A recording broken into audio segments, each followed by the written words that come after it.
Thank you.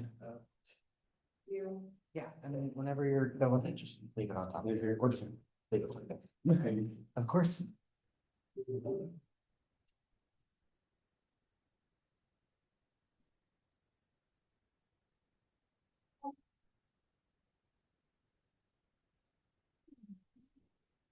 And I'll have the sound on mine, correct? Yeah, I'm yours. Yep. So I'm gonna turn my mic.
Good, how are you?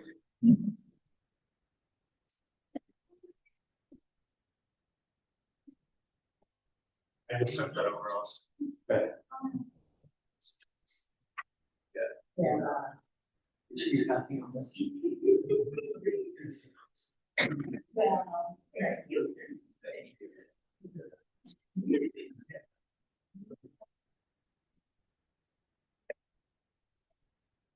Is Torah just misspelled? It was tours. That's the number of that zero that is so in the front.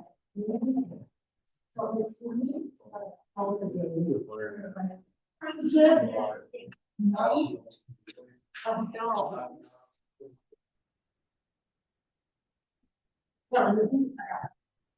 One time I disconnected everything. So can you see if that was. And I can tell you. Well, 6 by 5 days. Even though I go there every day. The drivers. Seems there is, well, we're about seating. Pretty nice. So I had a migraine when I went up there. Yeah, that's right. so the old bill was like. Is it better? I can tell. And so what are they? Lucky 6. So they're pretty much going on. Yeah, that's the best we can do. It's a short one today. Yeah. Yeah. There's one of them. Here. Okay, I want to start. All right, thank you everybody for coming tonight. We got a fun attendance tonight. So you probably saw in the email that we're gonna have a short meeting in here and then we're gonna go over to the Salt Lake Art Museum, which technically hasn't been open yet. So they're very gracious in letting us go to the Capitol and all the art they have. So we're getting an exclusive sneak peek for so many other people, guys. Really special. So we'll start off with introductions. And I'm Austin Taylor. I'm the chair of the Central City Neighborhood Council. And just to state your name and if you live in Central City or if not, why you're here. So let's go to Jenny. It's Jenny Sterling. I'm a resident on approximately 700 South and 30 East, and I'm vice chair. My name's Seth. I live in the Worthington and I am a at-large. My name is Matt. I'm a resident and I do social media for the council. I'm Rebecca Allen. I'm Steve Wright, president of the personnel. Tim Cosgrove, mayor's office.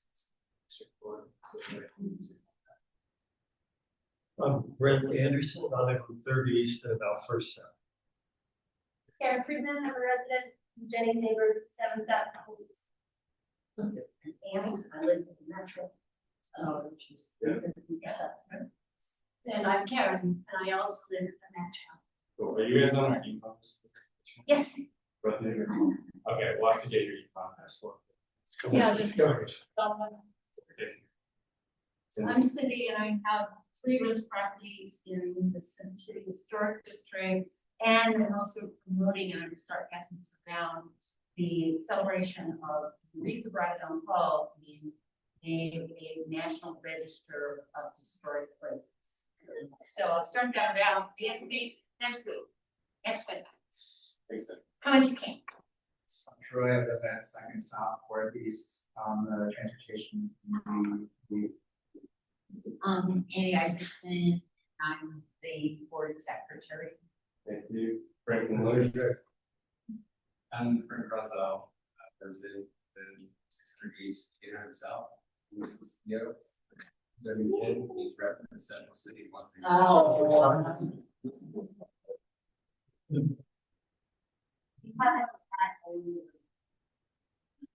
We need a picture. We're gonna have this class.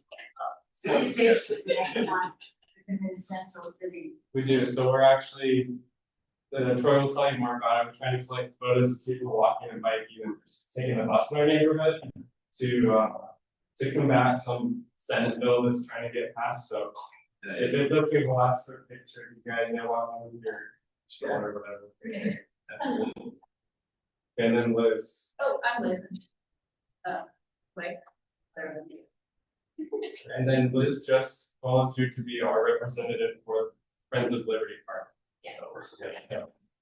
I'm not gonna start yet. They're gonna start meeting, they're gonna try to formulate this new volunteer group that looks after Liberty Park. So Sugar House Park has one, Gilgal Gardens has one. I'm sure there's other parks, Memory Grove has one. So yeah, we're trying to start up one for Liberty Park, so Liz is gonna be our. And then you guys want to introduce yourself? We'll just stand in the back in case we have to take off. Sure. I'm Captain Nick Lord. This is my crew from Fire Station 1. We're just down at 52nd South, you know where we are, where we're located. So, where we're late, and your calls on the way here. Thank you guys. Is there anyone online to introduce? We just have Dennis Ferris's AI bot. So he'll listen to this later. If you want to say something about it. We'll see it. Okay, next. So we've got committee updates. And so for like public safety, Brandy's not here today. Brandy is at the police department has a quarterly open community meeting where they want to talk with community council chairs, stuff like that. So Brandy's representing us at that thing right now. So she's not here. Troy's here to talk about transportation. There's a lot going on. So you know, The big thing right now with the state legislative session.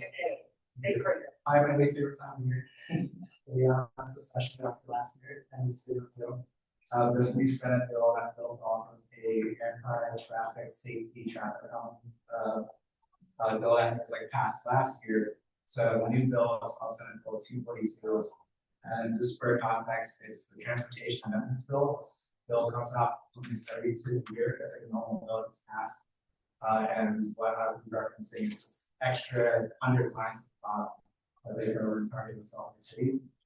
So essentially, they're going to be, or what was introduced yesterday is a bill that will be essentially adding the oversight, having this huge application system. And it would essentially be adding oversight at various levels to whether Salt Lake City can try to prevent people from speeding and driving those things, but also limit street changes. They could even keep adding parking, which is ironic because that's one of the bill was trying to not do that, but they're trying to make the lanes wide and keep our roads the same way they are. And, you know, we have notoriously wide streets that are not very productive and kind of a waste of money that there's so much asphalt and compensation. But one of the big other things is that this bill is also targeting a couple of new projects, and one of them that's in our council district is 200 South.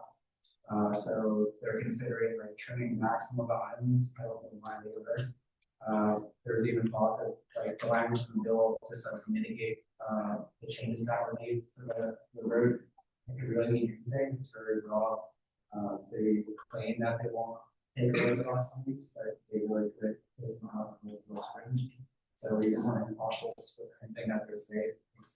They're not making any promises. But that's part of it. But yeah, it's a really broad bill that's really limiting us on to the worker streets. Kind of falls there, just because there's a lot to go through. I'm sure you have questions. Maybe even done what happened last year. I'll say the calls. Yeah, so specifically related to this Senate bill, we will be drafting a letter from Central City Neighborhood Council to send to the senators on the Transportation Committee. They'll review it first. Obviously, we don't want Turin South to be torn up. It's a great street, great bus lanes, great bike lanes. It really works well. So we're gonna send a letter in opposition to that. As part of it too, we might be in our email newsletter, we might send you an email asking for you to send a picture of you on the bus, riding a bike, walking around the neighborhood, just to put a face to this infrastructure so that people are actually using it, and that it would be just a waste of money to tear it out. So who's gonna pay for demolishing the improvements that I endured?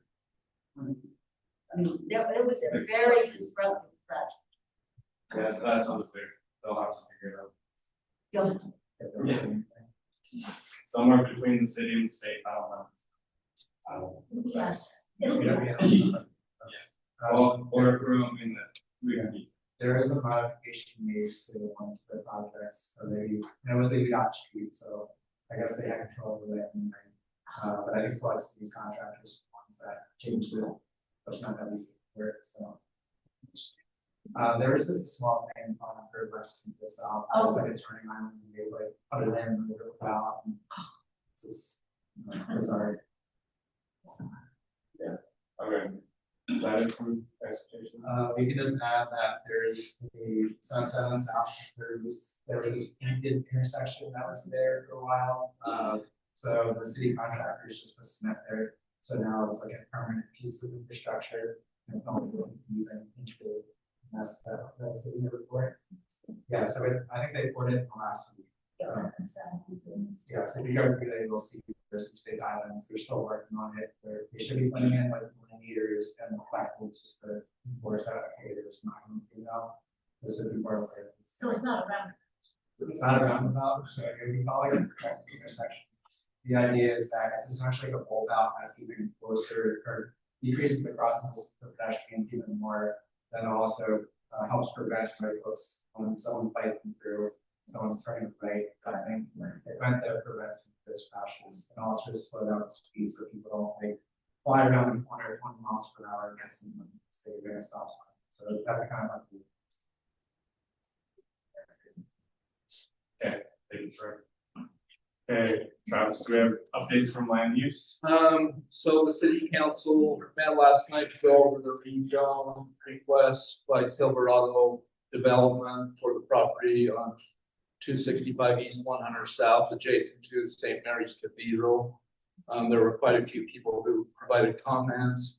They've delayed that until further notice, giving the developer more time to ensure that it will be a community benefit and work with St. Mary's Cathedral. Also, they're meeting in 2 weeks with, they're taking public comment in 2 weeks on the Grove, the Northwest building, pipeline building. That's the former public safety building that's been vacant for about 12 years, I think. So anyone who has concerns with that, I would recommend you go to the council meeting and provide comment. Yeah, so, and Jenny and I are meeting with Ava on Monday next week. We're gonna ask about this the Grove project, like, is there actually progress happening? And we'd like to see some action here, so. And then on that rezone, just so everybody knows, we sent a letter from Central City Neighborhood Council Board to the, I think it's the City Council, also the Planning Commission. Yes. And we specifically said, you know, if the developer wants the rezone, it should provide public benefits to make up for that. You know, the rezone increases land value tremendously. Our back in the napkin calculation was land value would increase $4 to $6 million for this rezone. And so we're like, they should be providing for sale condos. They should be providing 3-bedroom units, significant retail space, enough parking for this retail space, that kind of stuff. We put that in the letter, and that significantly influenced the council's decision. They haven't made a decision, right? They delayed. Yeah, they're delaying. So it's had a really good advice. Yeah, definitely. If anyone has input they want to provide, reach out to Travis. Okay, thanks. Am I missing any other committees? Okay. Social. Yeah. Social workers. Yeah, I'm community specific, but if you're not following us on our social channels, that's a great way to stay informed on what's going on in Central City. If you have anything that you'd like to promote, you can send us an email at centralcitycouncil@gmail.com, and we will get that posted on our social medias to residents who follow us. And sort of in line with socials, if you receive and read our newsletters, which I hope you do, you'll see that we are rebranding. We're gonna have a new logo. I think this is really important. How we present ourselves affects our perceived legitimacy, and how we communicate with the community and with our neighbors. So you have 5 minutes, please take the survey. It's this QR code link. It's also in the newsletter. We want to make sure that it reflects all of your lived experiences, and we want to make sure that the babies of Central City have new merchandise to wear. So please take the survey. It's super helpful to me.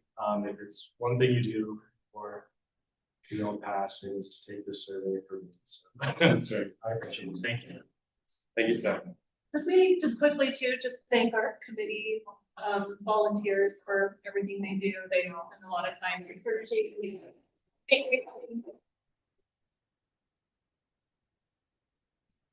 And if anyone wants to start a committee, you're always welcome to.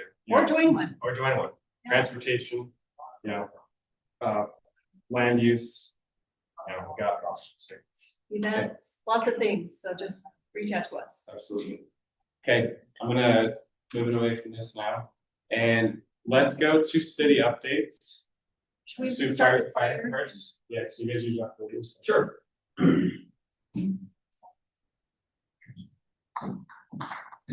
All right, I don't have a whole lot for you today. Give you a few things that fill any questions if you have.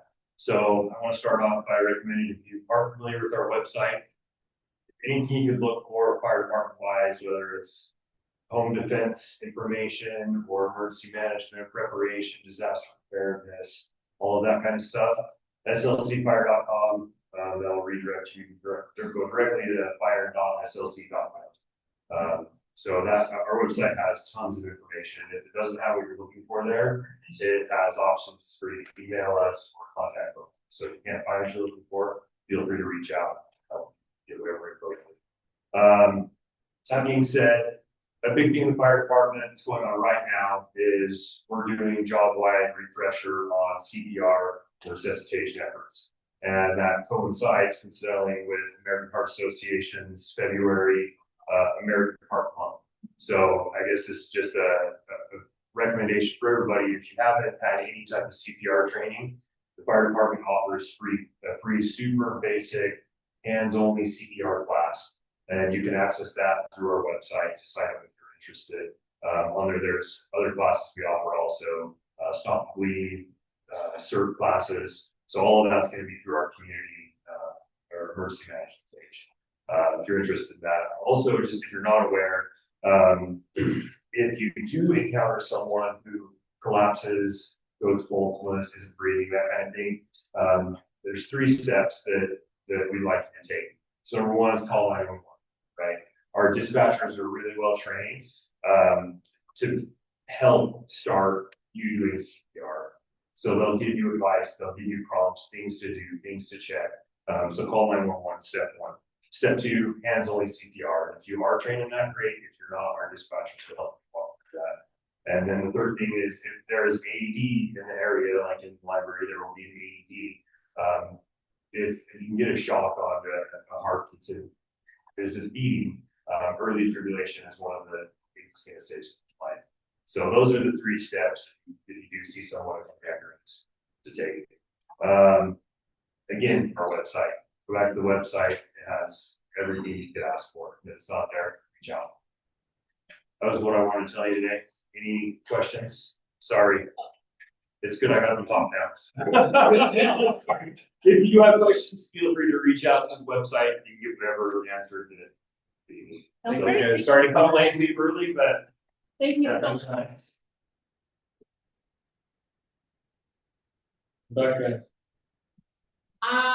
Huge thank you to volunteers. If you didn't see, Jenny and Austin on the news. And Travis.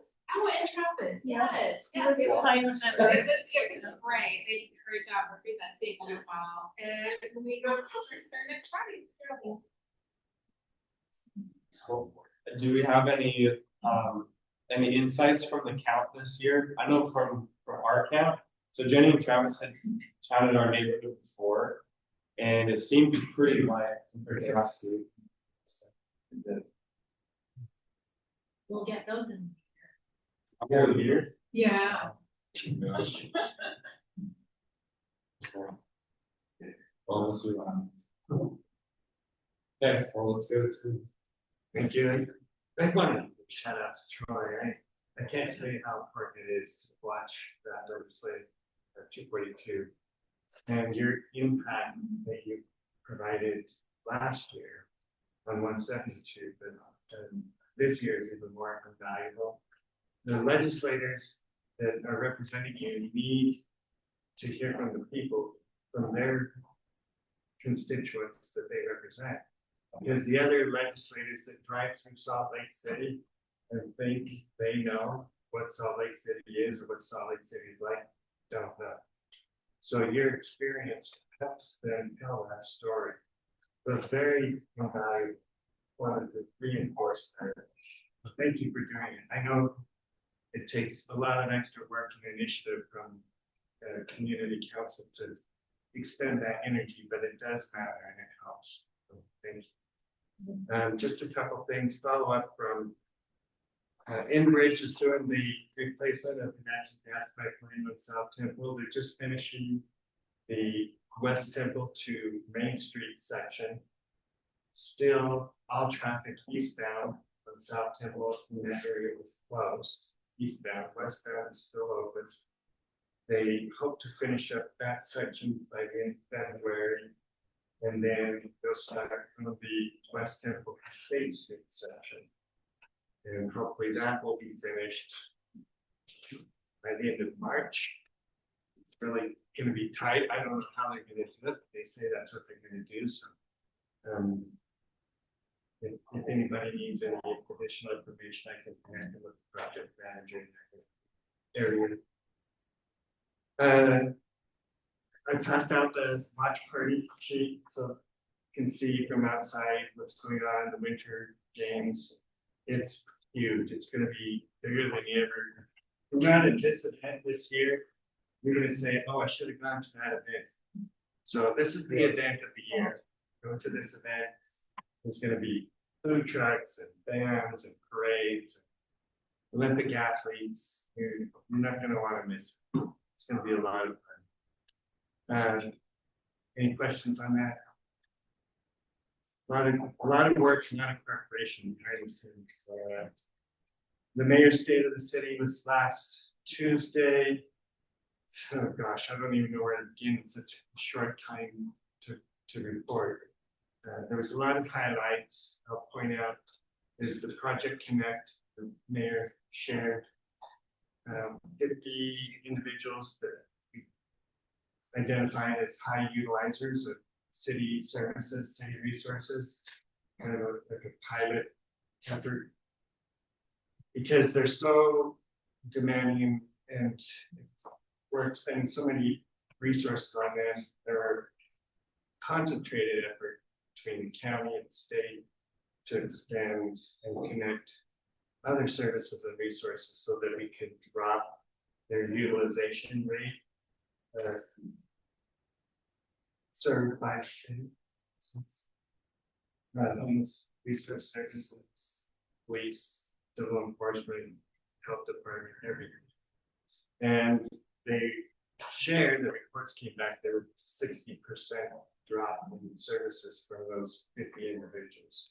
So the hope and the context is, and take this forward and move it, I don't know, double it this next year, and just connect more people and get them housed and back into the, I don't know how to identify it, but back into society, working society. Talked about the Civic Center, 200 East, and the project for Library Square. Asking City Council for 2.2 million in revitalizing this area, recreating this area right central of Central City into a more green open space, utilizing for all these type of events, for trees. It'll help complement the Greenland in the near future. One thing that inspired me was the mayor shared a story about history and immigration. And she was telling a story about a great, you didn't know it was a grandparent before she started sharing the story. But an immigrant came to the United States from Scotland or Ireland, and they settled down behind a Catholic convent in New York, had to learn a new language, were housed from their family, coming to the United States, having to start over from scratch, people not accepting them, people disparaging them, demeaning them, dehumanizing them. And she went through this generational history of this family, and who was to know that, that they would have future mayor of Salt Lake City. And it was just that kind of an impactful story that I think we don't always highlight or share. When all the rest of the world, or at least at the federal level, where there's a lack of leadership, to say the least, on us being us coming together to build the United States what it is. So if you haven't had an opportunity to see the mayor's State of the City address, I encourage you to look at that. It's on our Salt Lake City, slc.gov, SOTC, so State of the City address in last time. Any questions on that? And then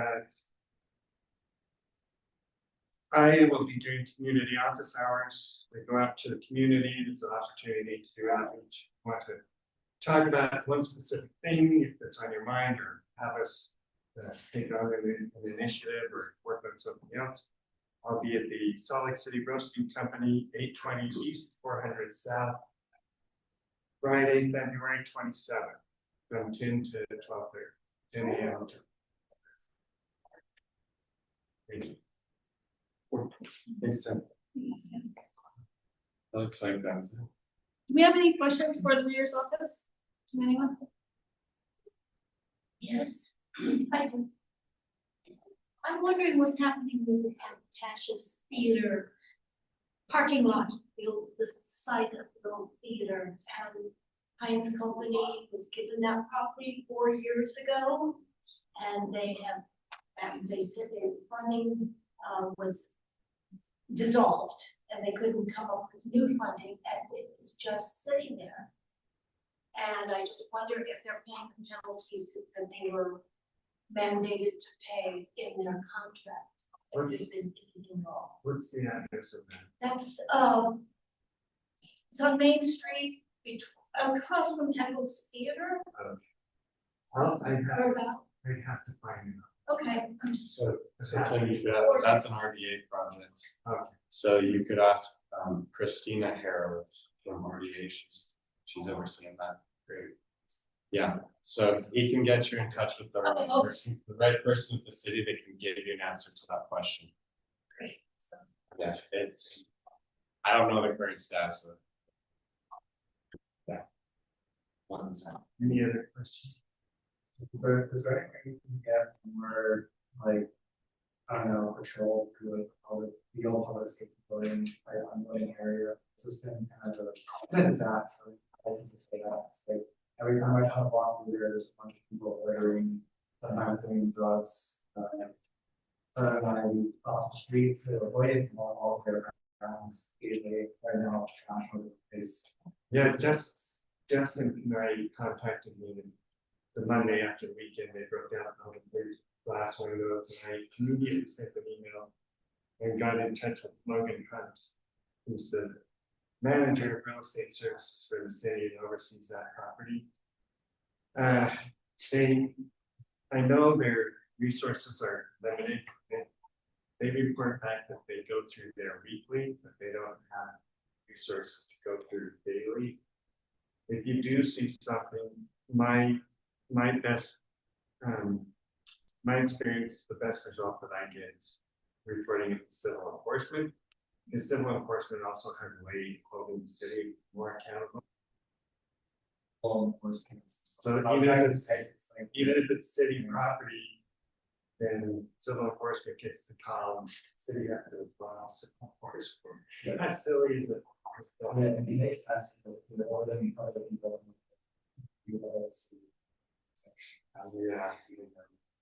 Yeah.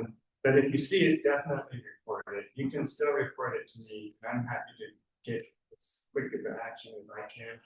Civil enforcement will respond pretty. So it's civil enforcement be more like trash, those kind of things. Yeah. People are Or we can't, because we're under order to keep it boarded and secured if that's breached. And I know Brent reports this all the time too. They're supposed to keep it closed and they have a contractor on key to respond to that, but they pay, it's supposed to close it immediately if there's a breach. That's the whole answer. It's just a matter of getting them and following through. But I'll say again, try to keep reporting it, keep reporting it, keep reporting it. I know it sounds like a broken record. Yeah. And I feel bad because I know Brent gets worn out talking to me and Justin gets worn out talking to me, but just keep reporting it. It's good to know where to actually get to. Sometimes it's sending us before you're selling, we don't do this. And then you gotta figure out these.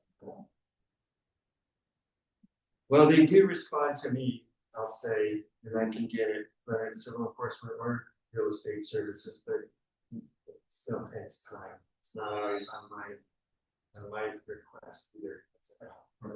They do, but it's a bitch. If there are people that are like, there's never a camp there, it's not a conversation. It's just, there's just people that just linger around. Sometimes they seem like they're just occupying the bus stop. So you can't really stop bus stop. Like we look at reform bus stop. What should I go to? I'll report that to each day. They also have MTA has their own patrol. Is there the bus stop also included the sidewalk, like sure they're just lying out there. Sometimes they're sitting inside like things like Apple or the gap for the bus and go back. They sit on the curbs there and walk it. I know that's true. That witnessed that too, so I'll remember to send that out to MTA and follow through. Yes.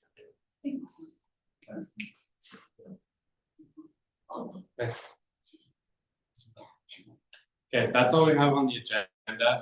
If you want to leave now and meet us at the Solid Arts Museum at 7 o'clock, you can do that, or you can, we'll be leaving here at 6:45 to the Solid Arts Museum. So now is a good time to take that survey if you haven't already, or it's a good time to meet your neighbor. So just hang out and chat. We'll leave at 6:45.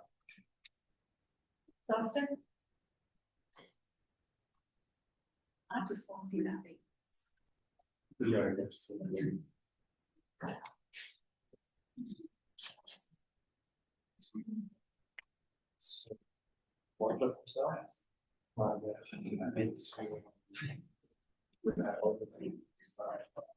So a lot better than see photos. So I said, oh, because of the strap, myself.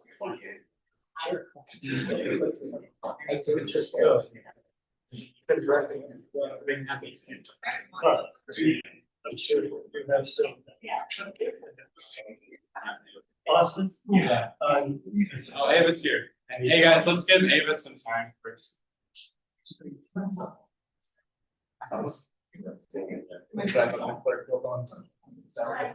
Yeah. Yeah, I'm told my wife. You probably pick it up.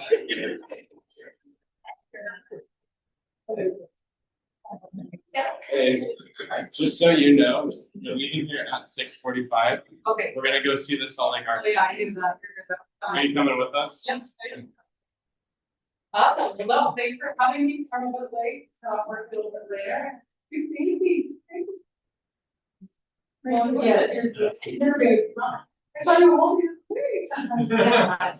I'm gonna need some baby to Austin knows this because when he had his little baby monitor, I would go over this. She steals babies, so. It's true. Well, no, thanks for having me. It was fun. Just want to talk real quick. We are kicking off legislative session. And so I did email out a list of bills, but one of the biggest ones that we can use your help on, Troy, you'll appreciate this, is Senate Bill 242. The big transportation omnibus bill, all hands on deck. So if you thought last year SB 195 was bad, you remember I took away possibility. I just want to highlight again, some of our CA funding is first on top of already used funding that went into infrastructure projects that was already in to the 60s. PIP that was awarded could be at risk if this community doesn't speak out on the needs and why that is important to us, as well as the 7th application that I know you're counting on. So we're really finding ourselves once again at an inflection point where the state wants to mandate and control our streets, our street taxes, the property taxes. There's a lot of conversation around taxation. The most important thing is tax cuts actually impose more risk and more responsibility on us. So we don't have the funds to maintain it, and we allow all of our infrastructure to erode and deteriorate, which is not great. As you know, we still have a lot of streets in failing conditions. We also have the opportunity to make them pedestrian safe. We just had a 55-year-old hit, unfortunately, over in District 6 2 days ago. So that's just another example of the horrors that happen when we are not able to properly invest back in our streets and our streetscape. Most importantly for people and for the families that are raising their kids here, we need to make sure that we have a safe and livable and activated city. Other updates, thanks again. There you are, Annie. Thanks again, Annie and Jenny and Travis and everybody that was able to go speak on behalf of the CCNC on the Silver Rock project. So that hearing, that public hearing has been extended. Please write in your comments. I haven't gotten an update from the Silverado team. I'm not sure where they're at. I know they met with the different groups in St. Mark's Cathedral as well as CCNC members, but we want to make sure that the development agreement is decided prior to the rezone, not after the rezone. Well, because they're also still potential that the rezone is not to D1. Yeah, so that's all for discussion. Their application is for D1, so unless they apply for MU11, for example, that would be something we would have to basically deny their application. They want D1, so we would deny it, and then they can reapply for MU11. We're not, as the city council, we won't initiate that petition for them. Then we'll have to come back to the drawing board. Does that make sense? So the process will look like we'll deny it. Go ahead. So the language says consistently that some other zone might be chosen by the city council. It could. And so right now, as is, I don't know where they all stand on it. You know, some folks are friendly to organization. I think what'll happen is we'll point them towards MU11, and if the applicant decides that they have a design that could adapt to that, then yes, we like to do it. Right now, there shouldn't be anything else but the one design. So, but yes, in theory, we could do that too. Yeah, and that's to not slow them down. Well, my biggest concern is slowing them down. I was gonna say, I mean, it was horrifying to listen to at the work session, horrifying. Oh, absolutely. Yeah, so- I've never been so disrespected in my life. So at any rate, I'm hoping. There was a lot of arrogance in that, and a lot of tonality of, they see no consequence to their goal, which is absolutely incorrect. And again, I think it's, you all have made it very clear. This neighborhood is for density, for supply, for families moving in, making sure that we have proper security and such. And I think there's a reality with both of our food pantry that exists. A lot of those clients that are being served by the food pantry are also members of the cathedral of the St. Mark's community. And making sure that we have, I mean, I told them, there's a great opportunity for a mid-block pathway if they wanted to. But right now, the two entities aren't speaking, so St. Mark's has been excellent to work with. I think they've been very friendly with it. They did invest a lot of solar, a lot into their solar panel in 2021. So it's pretty recently placed. Those panels are not paid off yet, from my understanding. I might be incorrect. They might be paid off now, but in short, wanted to make sure that folks understand. Again, we can get a better product out of the Silverado product. They're not short of capital. So they are family funded and have a lot of access there. I personally would love to see, especially on the ground floor, like master lease or some of the retail being reduced down to more affordability. You've heard from some of the small businesses in that corridor that are having struggled themselves and have been coordinating to make sure that there's no vacancies on that street. And I think there's always potential to use up a good stabilize for some of that, some of those good stuff. But in short, where we're at in the process is the public hearing is extended. I think it'd be great to push that out. Even if we need to fund like a little social media ad or something, just so that folks know this is a really big project and it will start to displace and it will start to change the whole facade. And then final update on Northwest Pipeline Building. They came and presented to us. This building, they are asking for the CRH to sell and dispose it for $1 million. The Northwest Pipeline, if you remember, is the old public safety building. That being said, there's still a huge capital gap because the qualified surface tract zone that this property was found in is no longer eligible in 2026 updates. Because of that, that makes the LIHTC, the low-income housing tax credit application, very difficult for them. So they will still have, Brown, you might have the exact numbers, it's $3.7 million gap. It's almost a $4 million gap. That sounds about right. Yeah, I did the math last night, which is huge. For this size of development. So it's in total, they need $101 million to completely remediate, renovate, rehabilitate, and then construct on this new design. So even though it sounds like, oh, the city's selling land under market, I do want to remind you all, this is both exciting and really high risk, in my opinion, because it's been sitting stagnant for so long and it's become blighted to neighbors, like all of our neighbors, for example. And I walk by there pretty frequently.